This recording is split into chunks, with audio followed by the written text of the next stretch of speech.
There are thresholds in your life that you only recognize in retrospect. They aren't grand arches or ornate doorways. They are quiet, unassuming lines drawn in the dust of an ordinary Tuesday. They are the moments when the entire tectonic plate of your emotional landscape shifts, silently, irrevocably, beneath your feet. For me, that threshold was not a door, but the armrest of a worn corduroy couch. It was the 2 inches of space between my shoulder and his. It was the moment Leo, my best friend, the fixed northern star of my carefully constructed universe, shifted his weight in his sleep and closed that gap, laying his head against my shoulder as if it were the most natural thing in the world. And in that silence, broken only by the hum of the refrigerator and the frantic, unholy pounding of my own heart, I knew that the room we had built for our friendship was no longer structurally sound. The foundation was cracking, not from neglect, but from the slow, persistent pressure of a love that was never meant to be part of the architectural plans. We had met in the way that feels almost cliché for college stories, a collision of circumstance and shared misery. I was a photography student, hiding behind the objective lens of my camera, cataloging the world in grayscale and muted tones, trying to find order in the chaos of light and shadow. He was a swimmer, all broad shoulders and easy laughter, a creature of motion and kinetic energy, his world defined by the clean lines of a 50-meter pool and the explosive silence before the starting pistol fired. We were assigned as lab partners in a mandatory geology course we were both failing spectacularly. I was quiet, observant, more comfortable with the silent companionship of rocks and minerals than with the unpredictable geology of human connection. Leo was a supernova, pulling people into his orbit with an effortless gravity. He'd clap me on the back, sending a jolt through my system that felt both terrifying and electric, and he'd complain about metamorphic rock with a grin that could melt glaciers. Our friendship was, from the outside, an anomaly, the quiet, still pond and the rushing, powerful river. But beneath the surface, we found a strange and unexpected equilibrium. I learned that his boisterous energy was a shield, a carefully constructed sea wall against a tide of anxiety about his future, about his family's expectations, about the crushing pressure to always be the golden boy. He, in turn, seemed to find a strange sort of peace in my quiet. He never pushed me to talk more than I wanted to. He would just sit with me in my cluttered darkroom, the red safe light casting him in demonic hues, watching me coax images from blank paper. He didn't understand the chemistry or the art of it, not really, but he understood the ritual. He understood the need for a quiet, focused space where the noise of the world fell away. He called it my monk hole, and he'd bring me coffee and sit on a stool in the corner, just breathing the chemical-laced air, offering a silent, solid presence that grounded me more than any mantra ever could. He became the one person with whom silence was not a void to be filled, but a space to be shared. My feelings for him didn't arrive in a sudden, thunderous clap. They seeped in slowly, like water into stone, a gradual process of saturation that I was unaware of until I was already soaked through. It was in the small things, the insignificant moments that my mind cataloged with the precision of a camera lens. It was the way his eyes would crinkle at the corners when he truly laughed, a genuine, unforced sound that was entirely different from the performative laugh he used in large groups. It was the specific shade of blue his swim trunks turned when they were wet, clinging to the powerful muscles of his thighs. It was the casual, unthinking intimacy of the way he would steal a French fry from my plate or lean his head back on the couch so his hair brushed against my arm. Each of these moments was a photograph I developed in the darkroom of my mind, an image I would study late at night, searching for details, for meaning, for something that wasn't there. I became an expert in the art of self-deception, a master architect of emotional containment. I built a room inside myself for my love for Leo. It was a small, windowless room, soundproofed and secure. I furnished it with hypotheticals and daydreams, with the ghost of his touch and the echo of his laugh. I kept the door firmly locked. Our friendship was too vital, too precious to risk on the foolish, selfish hope for something more. He was straight. This was a fact as solid and immovable as the granite samples we'd once failed to identify. He had a girlfriend, Sarah, a kind and pretty girl from the literature department who fit into his life as perfectly as a key into a lock. They were the sun-drenched, all-American couple, and I was the quiet, shadowy friend who orbited their light, grateful for the warmth but always conscious of the distance. To wish for anything else felt like wanting to reroute a river or command the tide. It was a futile rebellion against the natural order of things. So I learned to live with the quiet ache.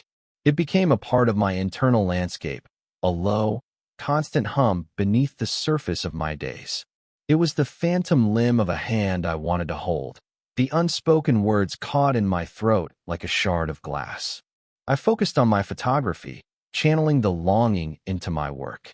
My portfolio became filled with images of liminal spaces, doorways, empty chairs, reflections in puddles, the space between two objects.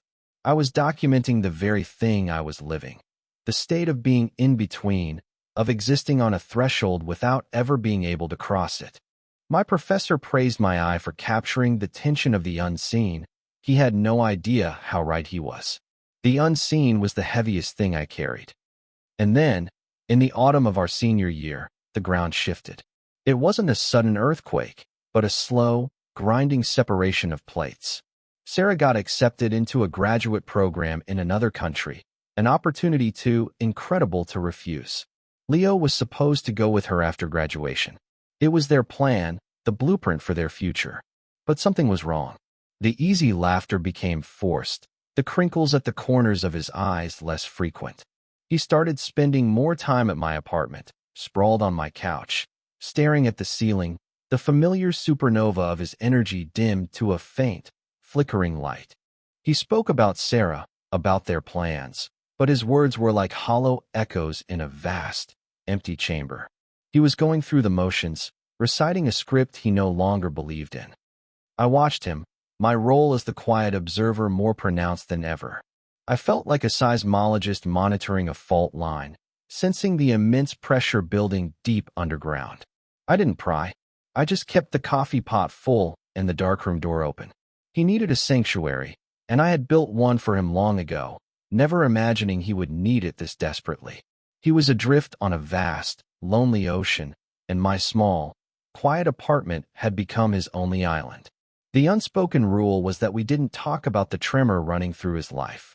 We talked about classes, about swimming, about the terrible diner food we both loved. We maintained the fiction of normalcy even as the world was tilting on its axis.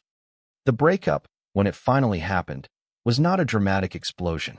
It was a quiet, mutual acknowledgement that the blueprint they had drawn together no longer matched the landscape of their lives.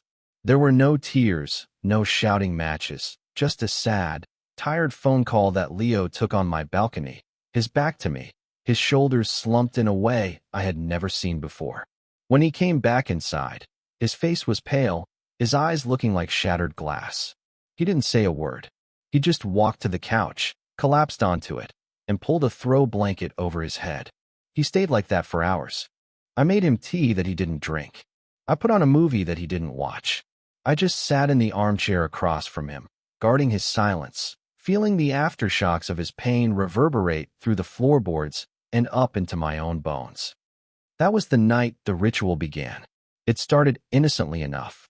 He was too exhausted, too broken to go back to his own empty apartment, the one he had once shared with her on weekends.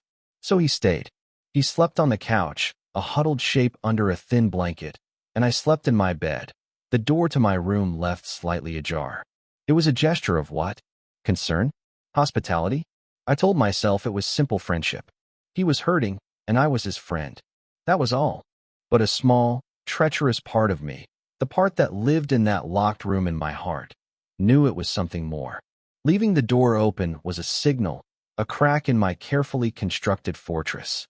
It was an invitation into a space that had always been exclusively mine. The first few times, it was just that. He'd crash on the couch.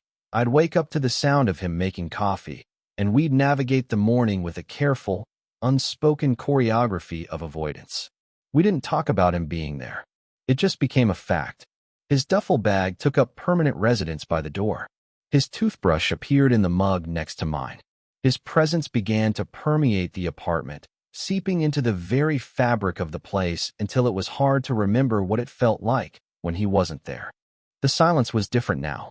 It was no longer just my silence. It was ours.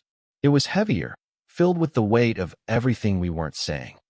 Then, one night, about 2 weeks into this new, fragile arrangement, the ritual evolved. A massive thunderstorm rolled in, the kind that rattles the window panes and makes the lights flicker. Leo had always hated thunderstorms. It was a childish fear he admitted to me once, something about the lack of control, the raw, chaotic power of it. He was on the couch, a book open on his chest, but I could see from the tension in his jaw that he wasn't reading. Every clap of thunder made him flinch, a barely perceptible tightening of his muscles. I was at my desk, trying to edit photos, but the anxiety radiating from him was a tangible thing, a form of static electricity in the air. After a particularly loud crack that seemed to shake the whole building, I heard him shift. I didn't turn around. I just listened to the sound of his footsteps on the hardwood floor. He stopped in the doorway of my bedroom. I could feel his presence there, a dark shape in the periphery. I kept my eyes fixed on my computer screen, my heart hammering against my ribs. The silence stretched on, thick and heavy, punctuated only by the drumming of the rain against the glass. "Hey," he finally said, his voice quiet, almost a whisper. I turned slowly in my chair. He was standing there, hugging the throw blanket around his shoulders, looking younger and more vulnerable than I had ever seen him. "Hey," I replied, my own voice unnaturally calm. "Can't sleep," he said, a weak attempt at a smile on his face. "This storm is a lot." I nodded, my throat suddenly dry. The locked room inside me was rattling, the door straining against its hinges. I should have said something simple, something platonic. "Want some tea? Want me to put on some music?" But the words wouldn't come. I was paralyzed by the intensity of the moment, by the sheer force of my hope, a hope I had tried to starve for years. He took a hesitant step into the room. "Would it be weird?" he started, then stopped, running a hand through his already messy hair. "Would it be weird if I just hung out in here for a bit? The couch feels really far away."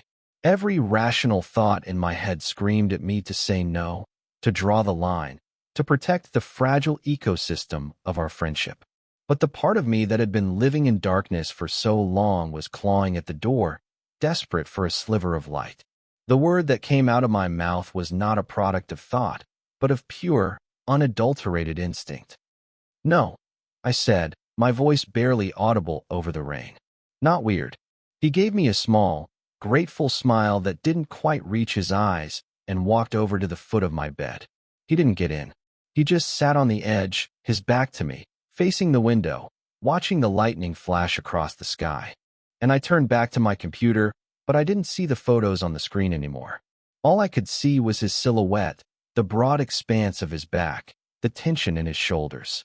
All I could feel was the seismic shift in the geography of our relationship. He had crossed a threshold. He had stepped out of the living room of our friendship and into the far more intimate, far more dangerous territory of my bedroom. And I had let him. I had held the door open. He eventually fell asleep like that, sitting up, his head lolling to the side until it rested against the wall. I watched him for a long time, the glow of my monitor illuminating the sharp line of his jaw, the gentle curve of his eyelashes against his cheek. Sometime after midnight, the storm passed, leaving behind a profound, dripping silence. I carefully stood up, my joints stiff, and draped my own duvet over his shoulders. He stirred, murmuring something incoherent, but didn't wake. I went to the living room and laid down on the couch, the cushions still holding the faint scent of him, of clean laundry and something uniquely, indefinably Leo. I stared at the ceiling, feeling like an astronaut who had just stepped out of his capsule and was now floating, untethered, in a vast and terrifying new space. The roles had been reversed. The boundaries had been blurred, and I had no map for where we were going. This became the new pattern, the next evolution of the ritual. He wouldn't always start in my room, but he would end up there. He'd fall asleep on the couch watching a movie, and I'd wake up in the middle of the night to find him standing in my doorway, a ghost in the half-light. He never had to ask again. The question had been asked and answered. He would just pad silently into the room and settle at the foot of the bed, or sometimes, in the armchair in the corner. He was a satellite drawn into a slow, inexorable orbital decay, circling closer and closer to the center of my world. I never questioned it. I never spoke of it. I just accepted it, this strange, nocturnal migration that felt as natural and as mystifying as the turning of the seasons. My nights became a state of hyper-awareness. I was no longer sleeping, not really. I was in a state of suspended animation, every nerve ending alive and waiting. I became attuned to the subtle symphony of his presence. I could distinguish the soft sigh of his breathing from the whisper of the wind outside. I could feel the subtle dip in the mattress when he sat down, a change in equilibrium that sent ripples through my entire body. I would lie there, facing the wall, my back to him, my body rigid with a mixture of terror and bliss. It was an exquisite form of torture. To have him so close, to be able to reach out and touch him, and yet to be separated by a chasm of unspoken truths. The locked room inside me was no longer a room. It was a pressure cooker. The feelings I had so carefully contained were now expanding, heated by his proximity, threatening to blow the door off its hinges and destroy everything. My days were a haze of exhaustion and longing. My photography suffered. I couldn't focus. The lens that had once been my shield now felt like a useless piece of glass. How could I capture the tension of the unseen in the world when the most powerful, most unbearable tension was living in my own apartment, sleeping in my own room? I started to analyze his every move, his every gesture, searching for clues, for some sign that this wasn't all in my head. I was a detective in a mystery of my own making, and the evidence was maddeningly ambiguous. Was the way his hand brushed against mine when he passed me a coffee cup an accident or a signal? Was the lingering look he gave me across the dinner table a sign of affection or just a trick of the light? He had started touching me more in small, casual ways. A hand on my shoulder as he looked at the photos on my screen. A knee pressed against mine as we sat on the couch. Each touch was a spark that threatened to start a forest fire. I told myself it was nothing. He was a physical person, a tactile person. He was grieving a relationship. He was seeking comfort from his best friend. It was platonic. It had to be. To believe otherwise was to court madness. One Friday night, we were watching some old black and white movie, a quiet film noir that matched the rainy, melancholic mood of the evening. He had been quiet all day, lost in his own thoughts. He was stretched out on the couch, his head propped up on a cushion at one end. I was sitting on the floor, my back against the couch, near his feet. For a long time, we watched in silence. The only sounds the dialogue from the television and the steady drumming of the rain. Then, I felt a tentative pressure on my shoulder. I froze. Slowly, gently, he rested his bare foot on my shoulder. It was a simple, thoughtless gesture, probably. A way to get more comfortable. But to me, it felt like a declaration. It was the weight of his trust, the weight of our entire history, the weight of my impossible love, all concentrated in that single point of contact. My heart was a frantic bird beating against the cage of my ribs. I didn't move. I didn't breathe. I just sat there, feeling the warmth of his skin through the thin fabric of my t-shirt. The calluses on his heel, a testament to years of pushing off the wall of a pool, were a rough, grounding texture against my skin. The moment stretched into an eternity. The movie played on, the characters speaking lines I didn't hear. The entire universe had contracted to the space of that single, gentle touch. I could feel the subtle flex of his toes, the slight shift of his ankle. He wasn't just resting his foot on me. He was connecting with me.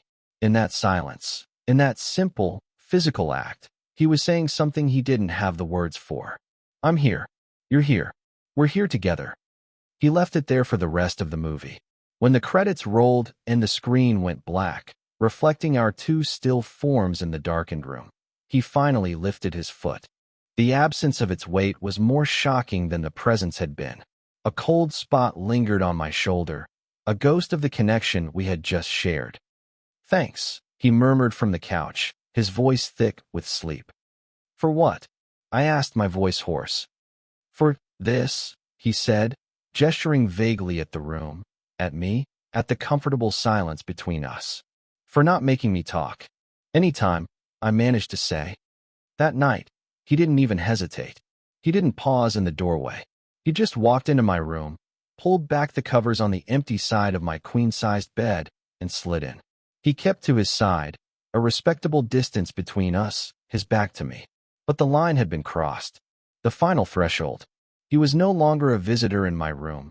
He was a resident. The foot of the bed, the armchair, they had been temporary outposts. This was a full-scale occupation of my last remaining sanctuary. I lay awake for hours, rigid and breathless, listening to him breathe. The air in the room felt thick, charged with unspoken electricity.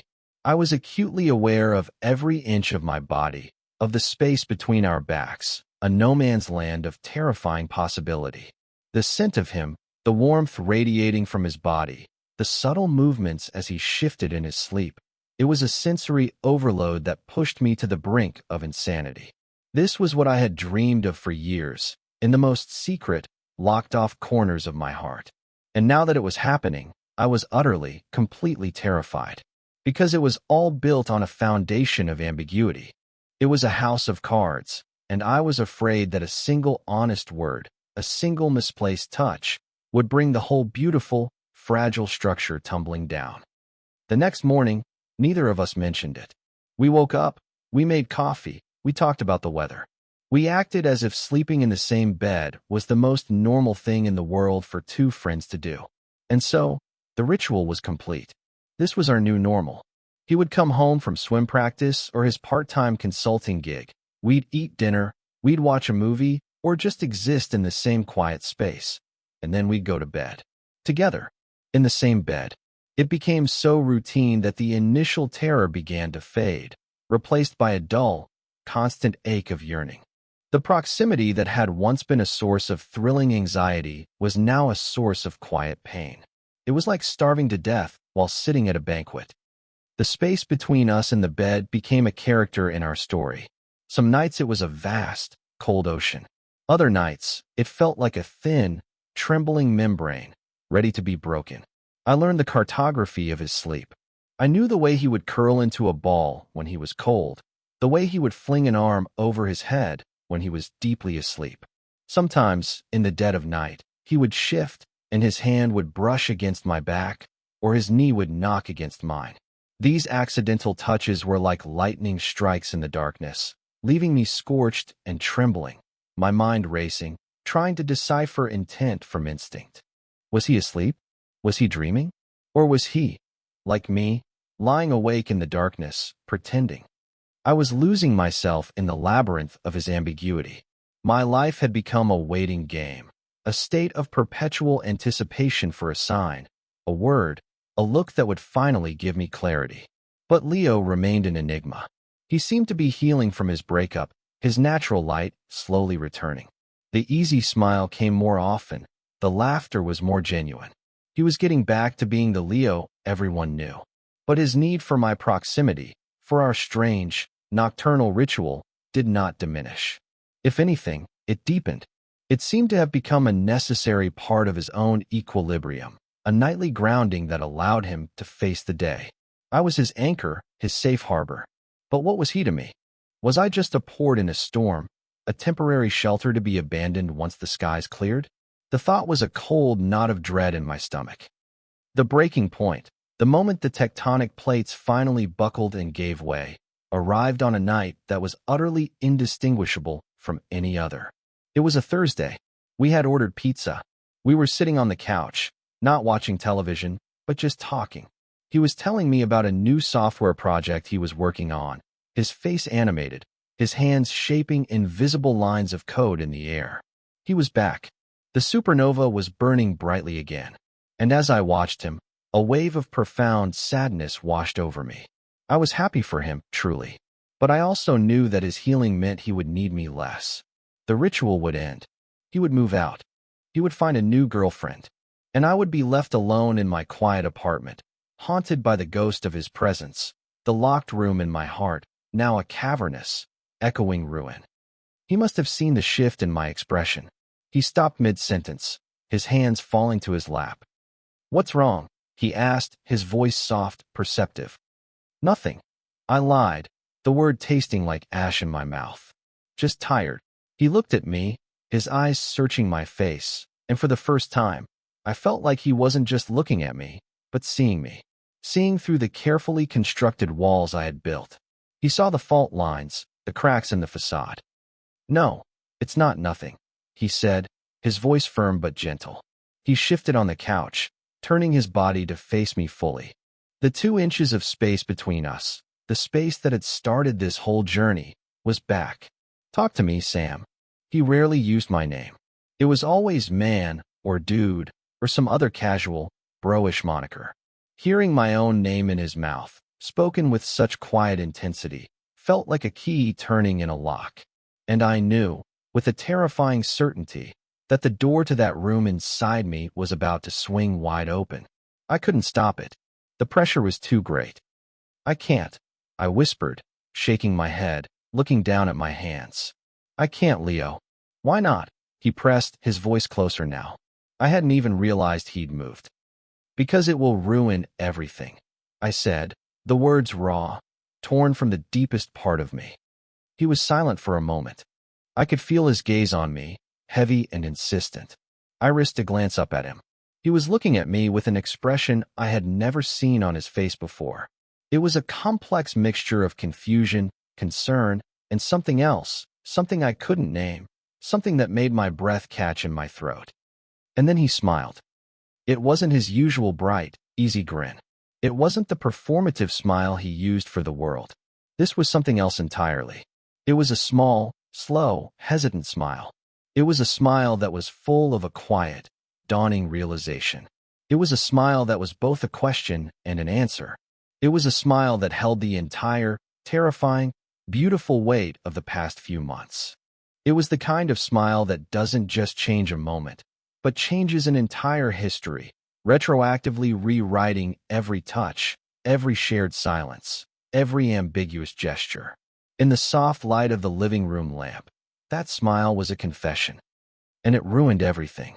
It ruined the fragile peace of my denial. It ruined the safety of our platonic friendship. It ruined the quiet, manageable ache of my one-sided love.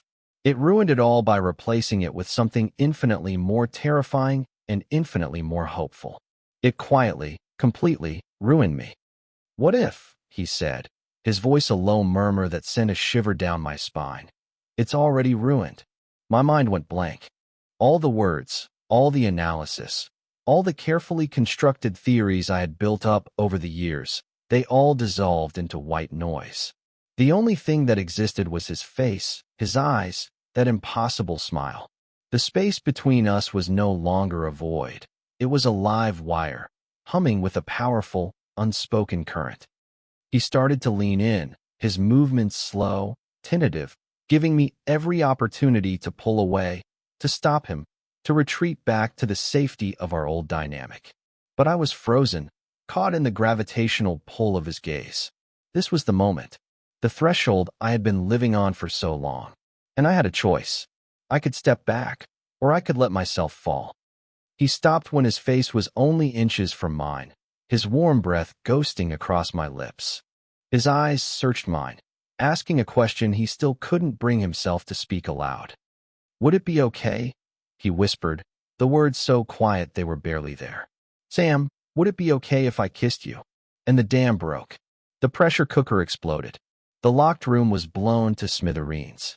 A single tear escaped and traced a hot path down my cheek. I didn't even try to speak. I just nodded. A small, jerky, convulsive movement. His eyes fluttered closed, and then he closed the final distance between us. The kiss was not passionate or demanding. It was soft. It was hesitant. It was full of questions and uncertainty. It tasted of salt from my tear and the pizza we had just eaten. It was clumsy and perfect and utterly devastating. It was the period at the end of a sentence I had been writing my entire life. It was the release of a breath I didn't even know I had been holding. It felt like coming home to a place I had never been before. When he pulled back, he didn't go far. He rested his forehead against mine, our noses brushing. His eyes were still closed.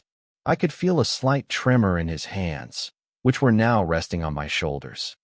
"Oh," he breathed out, a single, wondering syllable. Okay. We stayed like that for a long time, forehead to forehead, breathing the same air, our hearts beating a frantic, unsynchronized rhythm. The world had tilted, the landscape had been irrevocably altered, and we were standing together in the wreckage of what used to be, trying to figure out what came next. The silence that fell between us was different from all the silences that had come before. It wasn't empty or heavy. It was full. It was charged with the raw, terrifying, beautiful energy of a truth that had finally been spoken, not in words, but in a touch. But truth, I would learn, is not a destination. It is a starting point for a much more difficult journey. The kiss was not an answer. It was the beginning of 1,000 new questions. The morning after was a masterpiece of awkwardness. We woke up tangled together, my arm thrown over his waist, his head on my chest. For a few blissful, groggy seconds, it felt right. It felt like the most natural thing in the world. Then, memory came rushing back, and with it, a cold wave of panic. I felt him stiffen against me. He pulled away slowly, carefully, as if he were trying not to startle a wild animal. He sat up on the edge of the bed, his back to me, the same posture he had adopted that first night of the thunderstorm. But this time, the tension was not from an external storm, but an internal one. He started, his voice rough. I should probably go. Go. The word hit me like a physical blow. Go where? Back to his empty apartment? Back to the carefully defined lines of our old friendship? We had just demolished that entire structure. There was nothing to go back to. Leo, I said, my voice quiet. He stood up, pulling on his shirt from the day before, avoiding my eyes. I need to think, he said, running a hand through his hair, a gesture I was coming to recognize as his primary defense against emotional chaos. This is the lot. He was gone before I could find the words to ask him to stay. The apartment, which had felt so full with his presence for the past few months, was suddenly, painfully empty. The silence he left behind was a screaming void. I lay in my bed, the sheets on his side still warm, and felt a despair so profound it was almost paralyzing. I had misinterpreted everything. The smile, the kiss, it had been a moment of confusion for him, a product of grief and proximity. For me, it had been the culmination of years of love. For him, it was a mistake. I had let myself hope, and now I was paying the price. The architect of my own heartbreak. For 3 days, there was nothing. My calls went to voicemail. My texts went unanswered. I walked through my apartment like a ghost, the silence amplifying my every anxious thought. I replayed the kiss, the conversation, that smile, over and over again in my mind, analyzing it from every angle, searching for the exact moment I had gotten it so wrong. Had I pressured him? Had I imagined the tenderness in his touch? My mind, my greatest tool for observation, had failed me. It had shown me what I wanted to see, not what was actually there. The hope that had bloomed so brightly just a few nights before had withered into a bitter, ugly thing. On the third night, I couldn't take it anymore. The waiting was eating me alive. I needed to know, even if the truth was the one I feared most. I needed to hear it from him. I needed the finality of it. I grabbed my keys and drove to his apartment, the one he had been avoiding for months. The lights were on. My heart hammered against my ribs as I walked up the 3 flights of stairs. I stood in front of his door for a full minute, my hand hovering over the wood, before I finally found the courage to knock. The door opened a crack. He peered out, his face pale, dark circles under his eyes. He looked like he hadn't slept in days. He didn't seem surprised to see me. He just looked tired, resigned. "Can I come in?" I asked, my voice steadier than I felt. He hesitated for a second, then opened the door wider and stepped back. The apartment was sparse, impersonal. A few boxes were stacked in a corner, remnants of Sarah's life here. It felt like a hotel room, a transient space. It wasn't a home. He didn't offer me a seat. He just stood in the middle of the room, his arms crossed over his chest, a defensive posture. The silence stretched, thick and uncomfortable. I was the one who had come here, so it was up to me to break it. "You can't just do that, Leo," I started, the words coming out in a rush of frustration and hurt. You can't kiss me like that, and then just disappear. You can't open that door and then slam it in my face. It's not fair." "I know," he said, his voice low, his eyes fixed on the floor. "I'm sorry. I'm so sorry, Sam." "Sorry for what?" I pressed, my voice rising. "Sorry for kissing me? Or sorry for running away?" He finally looked at me, and his eyes were full of a turmoil that mirrored my own. "Both," he whispered. "I don't know. I'm so confused." "What are you confused about?" I asked, taking a step closer. It seemed pretty clear to me on Thursday night. "No, it wasn't clear," he said, shaking his head, a frantic energy entering his voice. "Nothing is clear. You're my best friend. You're a guy? I've only ever been with women. My whole life has been this straight line. Swim, school, Sarah, job. It was all planned out. And then you were never part of the plan." The words stung, even though I understood them. I was a complication, a deviation from the blueprint of his life. "So what was all that?" I asked, my voice cracking. "The last few months? Sleeping in my bed every night. What was that, Leo? Was that just comfort? Was I just a placeholder until you figured things out?" "No," he said, his voice sharp, taking a step toward me. "God, no. It was never that. At first, maybe. I don't know. I was just so lost after Sarah left, and you were just there. You were solid. You were quiet. Being at your place was the only time my head stopped screaming. But then it changed.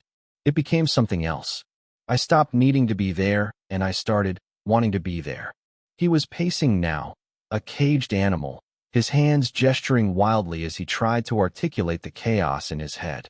"I started looking forward to coming home to your apartment more than I ever looked forward to coming here. I started to hate the nights I had to stay late for work because it meant less time just sitting on the couch with you. I started watching you in the darkroom, and I wasn't just watching a friend. I was watching you. The way the red light caught the line of your jaw, the way you would bite your lip when you were concentrating. And it scared the hell out of me." He stopped pacing and stood in front of me, his chest rising and falling rapidly. I didn't understand it. I didn't have a name for it. So I just pushed it down. I told myself it was just friendship, a really close friendship. But then, that night, when I saw the look on your face, the sadness, it was like a physical pain in my chest. And I realized I would do anything not to see you look like that. And when I smiled, it was because everything suddenly clicked into place. All the confusing pieces. And it was terrifying. So I kissed you. It was the most honest thing I've done in my entire life. And it freaked me out so much that I ran. He was breathing heavily, his confession hanging in the air between us. The anger and hurt I had been carrying for 3 days slowly began to dissolve, replaced by a wave of empathy so powerful it almost knocked me off my feet. He wasn't rejecting me. He was terrified. He wasn't confused about his feelings for me. He was confused about what those feelings meant for his entire identity, for the life he had always thought he would live. I closed the remaining space between us and gently took his hands in mine. They were cold and trembling.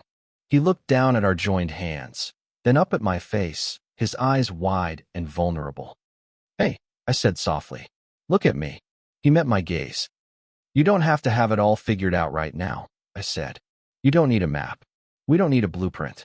All I need to know is one thing. Was it real? What you said you felt, what I felt when you kissed me, was it real?" He stared at me, his jaw working, and for a heart-stopping moment, I thought he was going to pull away. But then, he squeezed my hands, a firm, grounding pressure. He nodded, a single, decisive movement. "Yes," he said, his voice thick with emotion. It was real. Relief washed over me, so potent it made my knees weak. That was all I needed. It was enough. It was everything. "Okay," I whispered. "Then we can start there. Just with that. We can be confused and scared together." A tear slid down his cheek, mirroring the one I had shed 3 nights ago. He didn't wipe it away. He just looked at me, a flicker of that same devastating, ruinous smile returning to his lips. Okay, he echoed. We didn't kiss again that night. The moment was too fragile, too sacred for anything but quiet understanding. I stayed. We ordered a pizza to his empty apartment and ate it sitting on the floor, our backs against his couch. We talked for hours. Not about us, not about the future, but about everything and nothing. About swimming, about photography, about the geology class we almost failed. We were rebuilding, not the old structure of our friendship, but a new foundation, one based on this terrifying, wonderful new truth. When we got tired, we didn't go to the bedroom. We just pulled the cushions off the couch, laid them on the floor, and fell asleep a few feet apart, a silent acknowledgement that we needed to relearn our proximity, to reestablish our boundaries on our own terms. The days and weeks that followed were a process of careful, deliberate rediscovery. It was like developing a photograph in reverse. We had the final image, us, together, this undeniable thing between us, and now we had to work backward, carefully navigating the chemistry, the light and shadow, to understand how we had gotten there. We learned to talk, really talk. He told me about the weight of his family's expectations, the pressure he felt to live a certain kind of life. I told him about the years I had spent loving him in silence, about the locked room, about the quiet ache. We laid all our secrets bare, creating a new space between us, a space built on honesty instead of ambiguity.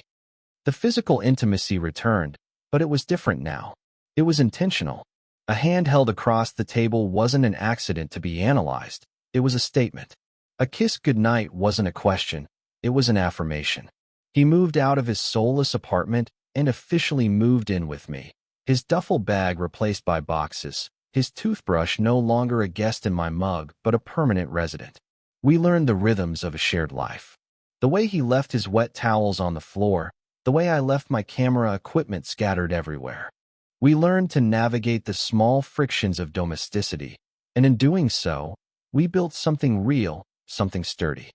One evening, a few months later, I was in my darkroom, the red light casting its familiar, comforting glow.